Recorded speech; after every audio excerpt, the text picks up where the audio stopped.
खरंच देव कोठे असावा? आपल्या देव्हाऱ्यात, मूर्तीत की मंदिरात? जिथे निस्वार्थ प्रेम आहे, जिथे त्याग आहे, देव तेथेच असावा का? आपल्याच घरात, आपल्या आईवडिलांच्या रूपाने, सभोवताली निसर्गाच्या रूपाने. लेकुराचे हित वाही माऊलीचे चित्त, ऐशी कळवळ्याची जाती करी लाभावी न प्रीती. या अभंगात तुकाराम महाराजांनी आईच्या निस्वार्थ प्रेमाचं वर्णन किती सार्थकपणे केलं आहे पहा. जशी आई प्रेम करते तसंच डोंगरा एवढं कष्ट करणारा बाप दिवस रात्र आपल्या लेकराच्या हितासाठी झटत असतो. आणि आपण मात्र परमेश्वर भेटावा म्हणून तासन तास मंदिरात रांगेत उभे राहतो. खरा देव तर आपल्यासोबतच असतो.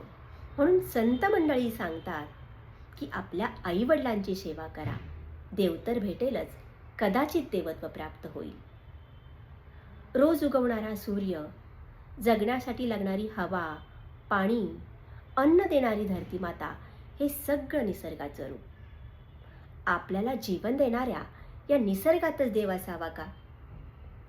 म्हणूनच आईच्या मायेत देव दडला, बापाच्या घामात देव उभा राहिला, निसर्गाच्या प्रत्येक श्वासात देव असला. शोध मात्र आपण फक्त मंदिरात घेतला, शोध मात्र आपण फक्त मंदिरात घेतला.